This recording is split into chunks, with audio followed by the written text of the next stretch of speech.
Hello, everybody. Scott Golden here with the AEW Dynamite review for the 9th of September 2020.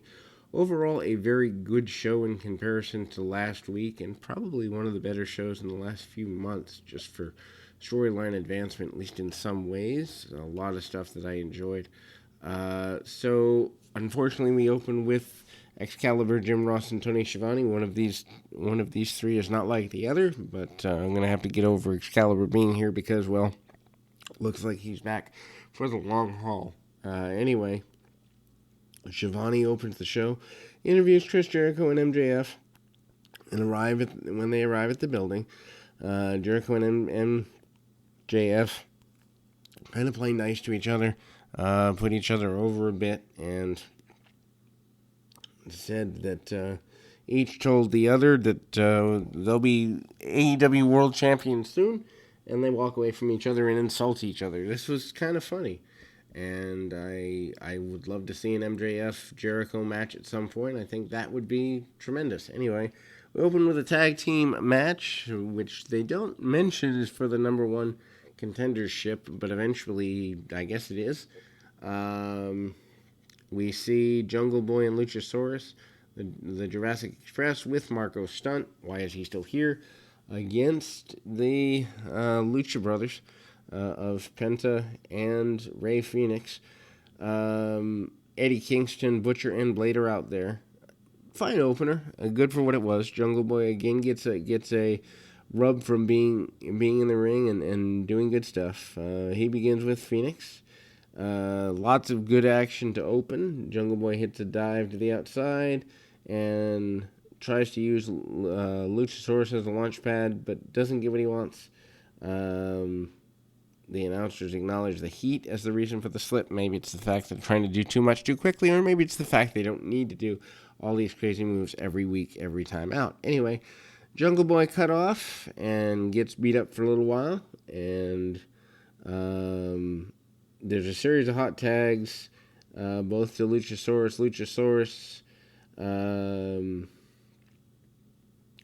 gets most of the offense when he's in there, obviously due to his size. There's a tag back to Jungle Boy. Phoenix and Penta hit the package piledriver double stop combo, but Jungle Boy kicks out. I don't quite understand where you're going with Lucha Brothers if their main finish is getting kicked out of, but I support Jungle Boy over Lucha Brothers anytime because I'm not necessarily a fan of Lucha guys who can't cut regular promos on American television. If I'm watching Lucha Libre from Mexico, sure. If I'm watching a Lucha guy who has a manager, sure. If I'm watching a guy like Rey Mysterio, sure. But not a fan of Lucha where there isn't the ability to communicate completely, and not that they can't speak English, but they haven't shown the ability to cut American promos in the AEW universe sufficiently enough that I'm gonna mourn when they lose. Anyway, finish is Jungle Boy moving out of the way of a top rope attack by Phoenix, and Jungle Boy gets a roll up on Penta for the pin. They tease dissension between the Lucha Brothers. Now this could be fun if Eddie Kingston decides to side with one of them, and the brothers break up and they do something there. Kingston cuts a promo that I found to be repetitive. Other people liked it. He basically says that he's there for everybody, that they're his best friends, and they should have each other's backs. He makes reference to Pac not being there for them and makes a reference to one of their wives. I believe Butcher's wife is Allie, and she's not there for them, or something like that. I know Butcher and Blade, one of them is married to Allie, and there's a inside comment made there. So everyone makes up. Kingston closes saying he wasn't eliminated from the Battle Royal at All Out. Maybe we see Kingston and Moxley at some point because of that distinction. If they never do anything with it again, why mention it? Anyway, they push the pay-per-view replay. Then we go to Lance Archer and Jake Roberts promo. Not the best promo. They cut a promo on Moxley in an alley somewhere. It is raining outside. Jake Roberts says he enjoys being wet because he's getting rained on. Archer says that Moxley's been champ for too long and he's tired of it. Matt Hardy comes to the ring. Now, he gets injured on Saturday. It is now Wednesday, Sunday, Monday, Tuesday, Wednesday. 4 days in total, probably less if this was taped yesterday or if they were live. 4 or 5 days in total. Matt Hardy should not be in a ring. If they have to have him cut a promo, have him do it on a cell phone, have him do it on Zoom, do not bring him to an arena. Anyway, Matt Hardy comes to the ring. He says it's great to be in front of a live crowd. Thanks everybody watching at home. Says he took a scary fall and he's happy that he has fans who cared. He said he's expected to make 100% recovery. He does not acknowledge how stupid the fall was or how unnecessary it was. He pointed to his I Don't Die t-shirt and says he might be the dumbest man alive or the luckiest man alive. He pointed out that his family, his wife is in the crowd with one of their children. Of course, she's in the crowd because she doesn't want you to do anything else stupid. He apologizes to the fans for having to watch all that, and he says the match wasn't what he wanted it to be. He's happy that he's leaving the feud with Sammy Guevara behind. He also says he wants to be a guy who gets championships here in AEW, and he says his journey is far from over, and his fans are the best. I know people liked this, but it could have waited a week. Also, he's over 40. At this point, he should be mentoring people or doing something where he's not trying to be Mr. Indestructible. I loved Matt Hardy 10 years ago. I liked Matt Hardy 5 years ago. By now, I'm tired of Matt Hardy. Just either put people over in safe ways, become a manager or an advocate for somebody, or go away. I don't see where he's worth the investment of major money when you could bring in 5 independent stars probably for his salary and make life changes for people. Anyway, Orange Cassidy defeats Angelico with Jack Evans. It's okay. After a major win for Cassidy, I wish they'd given him a program and not a semi-squash. Angelico goes after Cassidy's legs, and I will admit, does some interesting holds. They keep pushing that he has training in some other form of wrestling that's not very regular, but the announcers don't do enough to make me care to research what that form is. I know they've mentioned it by name, but they haven't told me why it's different.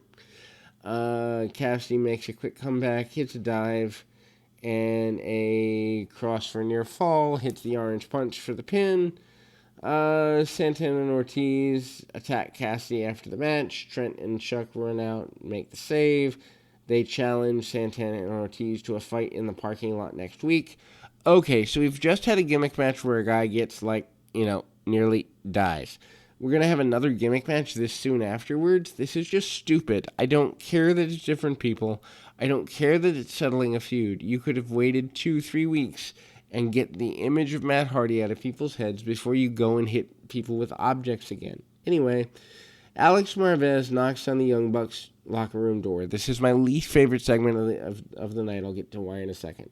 They open the door and they nail him with tandem super kicks. Now, number one, does anybody who isn't a smart fan give 2 figs who Alex Marvez is? Probably not. Does the TNT audience watching at home give 2 figs who Alex Marvez is if they're not reading the internet? Probably not. Is he supposed to be a reporter? Yes.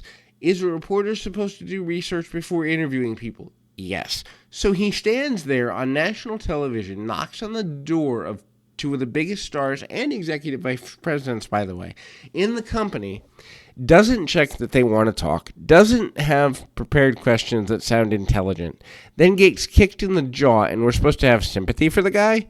I, too, would kick you in the jaw if you just knocked on my door randomly after, the Elite's breaking up and you're running your mouth about it. Plus, Again, if you're going to do this angle, have JR do it.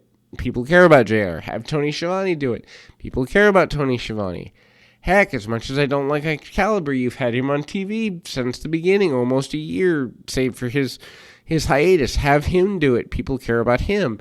People don't care about Alex Marvez, and the simple fact is, it's understandable why they'd kick him in the teeth. Anyway, so they come back from break, and the announcers are trying to sell that this is a heinous thing, that they shouldn't be able to lay their hands on officials, but the Bucks haven't told us why they did it.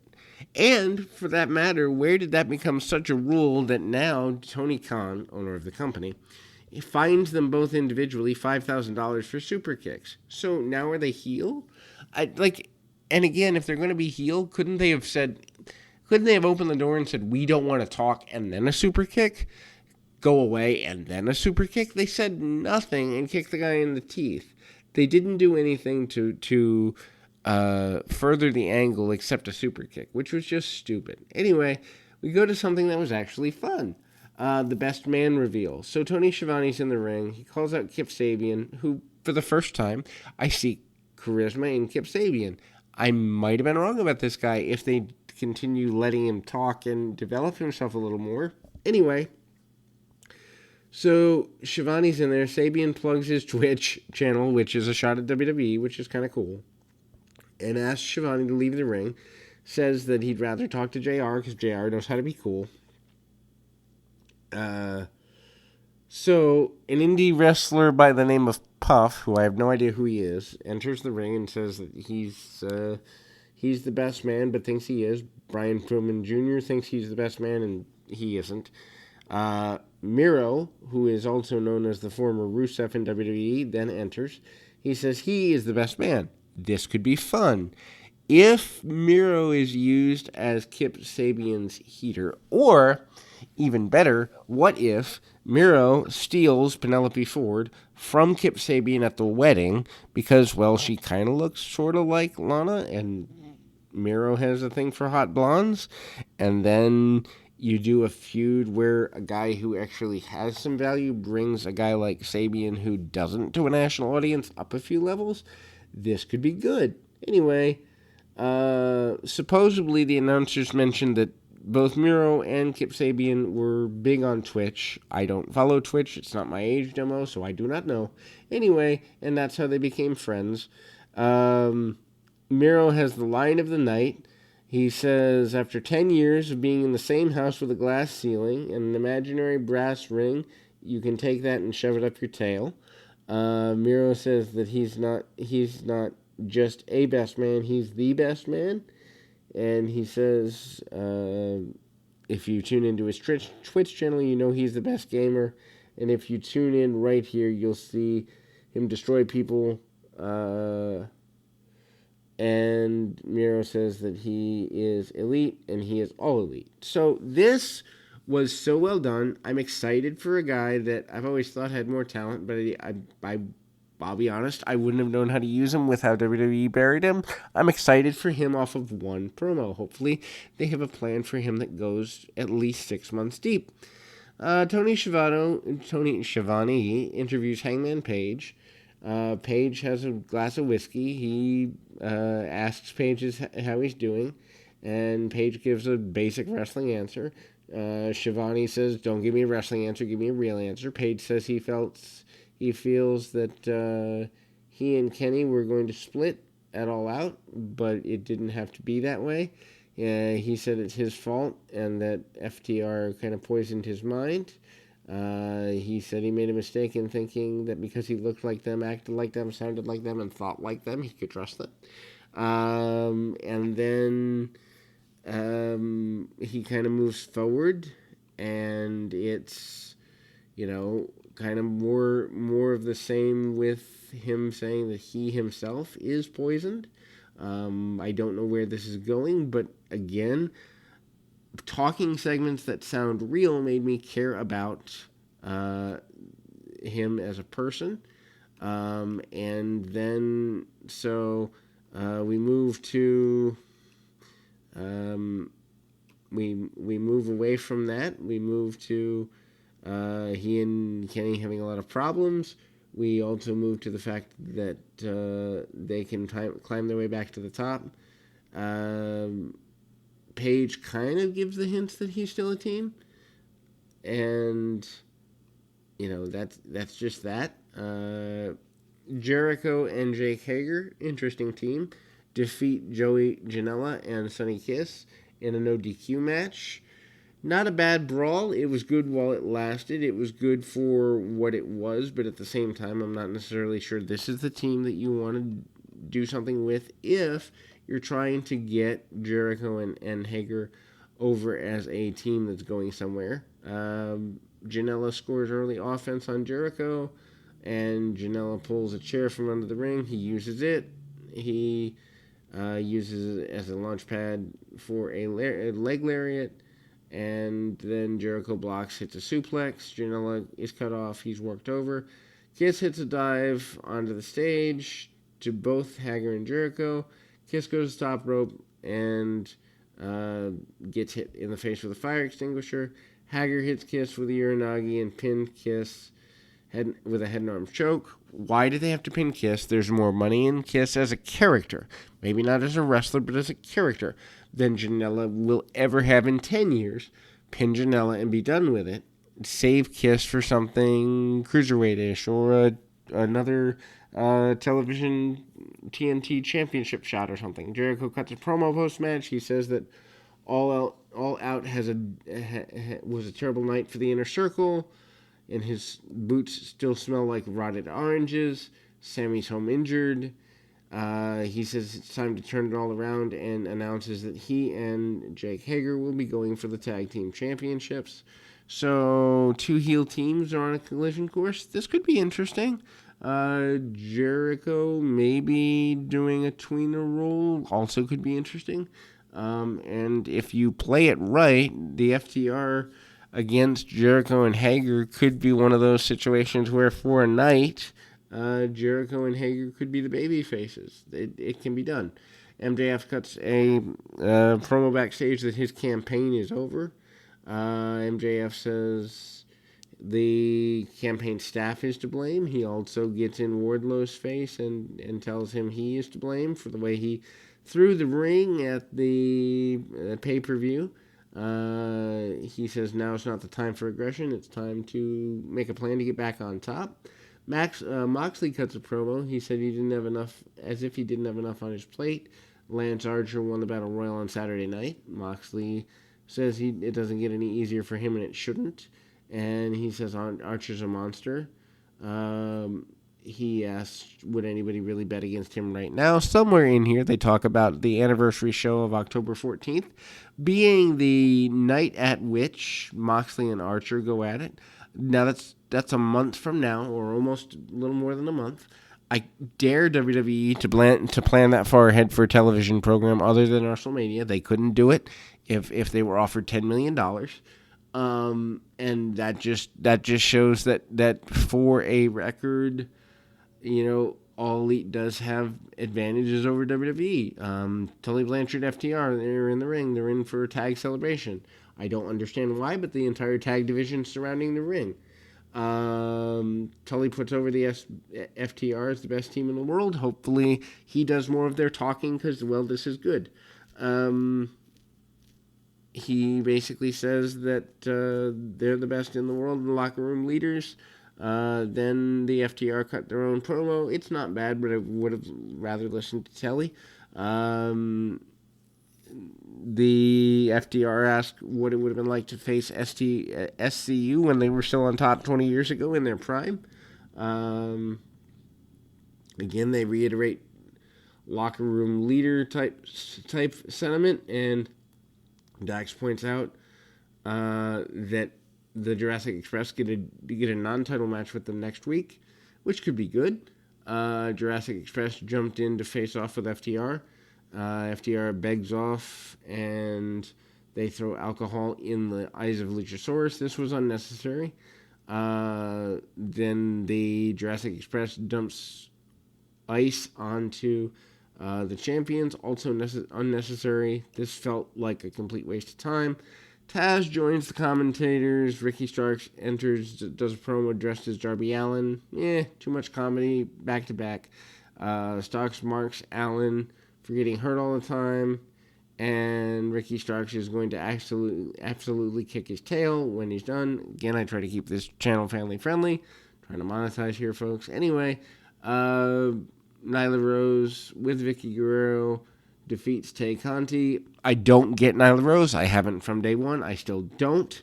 They keep saying that Tay manages to sign her contract today and then have her lose. You're telling me that in a company where most of the women look weak anyhow, you couldn't find another woman for Nyla Rose to defeat if you had to put her on TV. They also mentioned she's been number one contender for something like 12 or 16 weeks. This is just dumb. Conti tries a rolling knee bar. Rose hits a splash in the corner. Vicky Guerrero interferes and rakes the eyes of Rose's opponent. They fight on the floor, and Rose gets sent into the barricade, and then there is a cross body. This is clunky. Conti tries a springboard sunset flip. Rose blocks. Rose uses a beast bomb to escape the choke and pinned her. I don't know. This match was unnecessary. We are reminded that the Bucks were fined, and then we go to a Kenny Omega interview with JR. Omega says winning and losing titles comes with being a pro. So is he glorifying losing? I don't get it. And then he says there's no reconciliation plan with Page at this time, and it's time for him to be the ace he thought he would be and be a single star. So a little bit of ego on Omega. Maybe that could be fun. Moxley and Archer is announced for October 14th. Best friends Santana and Ortiz, parking lot brawl. FTR and Jurassic Express in a non-title tag match. Thunder Rosa returning, yay, and Ivelisse for the NWA Women's Championship next week. Hopefully this means a trade agreement between the NWA and AEW is afoot. That would be good for business. Now, if we can bring Ring of Honor, if they actually have talent that's national TV ready in on that in about a year, we might have a juggernaut of a venture. Anyway, Jericho and Hager versus Private Party. Please let Jericho and Hager win here. Hangman Page versus Frankie Kazarian. All of these are announced next week. Good, and exciting show. Anyway, they do mention a couple of times that because of the NWA or the NBA playoffs, they don't know if they're Wednesday or Thursday next week. I don't like this. If you give people that are casual viewers two choices, they're just not going to care about you, and it'll affect your ratings for a couple of weeks. I think they should have just said, we're on Thursday next week due to the NBA and left it alone. So anyway, we go to the main event. Dustin Rhodes, 32 years pro, against Brody Lee. They go nuts on each other. Excellent brawl. Extremely physical. Rhodes jumps during the ring introductions, and they brawl around ringside. Rhodes has the upper hand, as he should, with the level of anger he has. They make it back to the ring, and hits a few strikes. Lee hits a slingshot into the ropes, and then we go to commercial. Rhodes is starting his comeback after the commercial. Hits a bulldog, a Rana, and a Canadian Destroyer for a near fall. Dustin hits a Crossroads for another near fall. Lee comes back with a power bomb, misses a big boot. Silver takes the ref, and Dustin hits the unnatural kick on Lee. Dustin gets rid of Silver with a power slam. Dustin hits a pile driver on Lee for another near fall, and then Dustin avoids a boss man slam. Lee blocks a strike and hits the discus lariat for the pin. Dark Order out to the ring. They drag QT Marshall, who is lifeless, outside. Lee kicked Cabana out. He's still upset with him for the pay-per-view issue. the announcers throw to Cody. Cody said he's injured and he has to come up with a new concept in quarantine in Georgia. He said he then threw to a commercial for a Go Big Talent show on TBS with some judges, and Cody's going to be a judge. And Dynamite will be back next week, depending on the NBA playoffs. I don't know. Unless the talent show leads to cross-promotion for wrestling, I wouldn't have wasted the last 4 minutes of a wrestling show with this unless there's going to be cross-promotion. But overall, I'd give this an 8 out of 10 as a show that's worth watching. And we will be back for SmackDown, but also back for, then that's on Friday, but back for more World Class, maybe tonight, definitely tomorrow. Keep your feet on the ground, your mind in the moment. Until next time, everybody.